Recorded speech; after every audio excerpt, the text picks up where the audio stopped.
After the tragic attack on a Druze village in the north of Israel, I thought it would make sense and be very helpful for people if we spent a few minutes learning and understanding better who are the Jewish people in the state of Israel. Shalom, my friends. This is the Kiva Gersh with Israel in 5, where we give you everything Israel in 5 minutes. Please like and subscribe. And if you have any questions, want to keep the conversation going, please do so below in the comments. The Jewish people are a separate religion. Many times people think that they are a sect of Islam, but that's not true. They are their own religion unto themselves. Although, according to most historians, about 1,000 years ago, they were an offshoot of Islam, and as a result, they were persecuted greatly for many hundreds of years because they were believed to be heretics by many Muslims. That really influenced their lives, their religion, where they lived, oftentimes being forced to live in less desirable areas. It also inspired the religion to go inwards and become somewhat of a secret. It's an interesting religion. They are monotheistic. They believe in one God. Their main prophet is Jethro, who is, according to the Hebrew Bible, as we learn, right, the father-in-law of Moses. They have different prophets as well, only a couple of holidays. They have a sacred place of prayer. But probably one of the most interesting things about the Jewish religion is that it's a secret.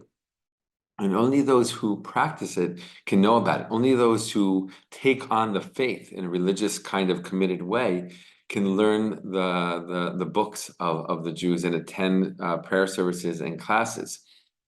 Even the Jewish people themselves, if they did not commit, if they have not taken on the religious lifestyle, they are also not permitted to know certain things and to study certain things and to take part in certain rituals and events.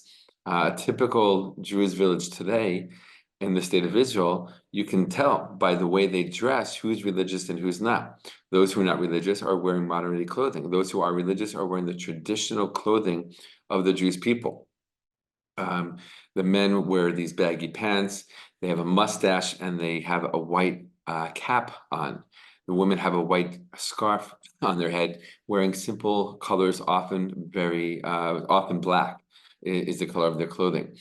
But at the same time, it's very interesting because they really get along. They don't judge each other, they don't separate from one another. Even in one family, you might have some people who chose the religious lifestyle and some who didn't, but they all get along. It's a really great lesson for many other religions in the world.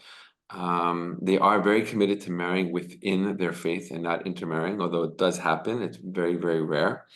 Um, because they also believe, because of the persecution that took place in the beginning of their history, they don't allow converts. It's impossible to convert to the Jewish religion. Only those who are born into a Jewish family and community are Jews, and nobody is allowed in from the outside. Another interesting idea in the Jewish religion is they have a very strong belief in reincarnation, right? People live multiple lives, which we see in other religions as well, including Judaism. They hold it very, very central, though, and they believe as soon as someone dies that they're pretty much reborn into a new life. And there's all these very interesting stories that get told in Jewish communities about children who maybe in the previous life they had some kind of tragic death, and they actually have memories of it, and they can actually prove it in very interesting and sometimes eerie kind of ways. So that's a little bit about the Jews' religion. One important aspect of the Jewish people that directly affects the state of Israel, and they're living in it, is that they have no desire for their own country. They don't have a nationalistic aspect to them. They don't want a Jewish country.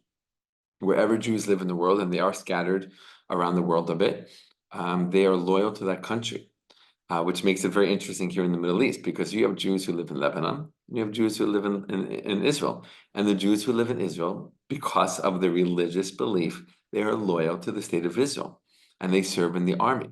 And many of them are top soldiers and very important soldiers for the defense of the state of Israel. They look at it, obviously, they're citizens of the state of Israel. They look at it, this is our country, we're going to defend it.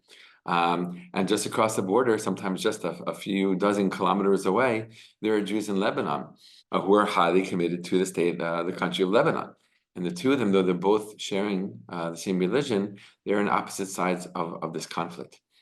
Also in Syria, there's a large Jewish community, and they too, obviously, are loyal to the Syrian government, which makes it very interesting. The Jewish community on the Golan Heights, right? Most of the Jews in Israel live in the area called the Galilee, the north of Israel, south of the Lebanese border. But there are a handful of communities, Jewish communities, on the Golan Heights. Now, the Golan Heights before 1967 belonged to Syria, and Israel took over the Golan Heights in the Six-Day War during 1967 as a result of the many years that Syria used the Golan Heights to attack Israeli communities and Israeli soil. Afterwards, some years after, Israel did annex the Golan Heights and offered citizenship to the Jews living there. Now they were in a conflict, right? Because they used to live in Syria. And according to the religious beliefs, they were loyal to Syria. And all of a sudden, now they're under Israeli control. What do? So it's an interesting situation, a bit complicated. At first, they did not want Israeli citizenship. They did receive resident status, and with that came different services and opportunities. But over the years, more and more have taken on the citizenship, especially with the conflict rising for the past decade plus in the Middle East, with the Syrian civil war and other things. So it's an interesting thing that the Jews in the Golan Heights have a different situation than the Jews in the Galilee. So that's a little bit about the Jewish people in Israel. I thought it would be good for us to know. They're very special people, very kind people. And those living in Israel, very, very loyal to the government, to the country, to the state, and to its safety and security. All the best and be well.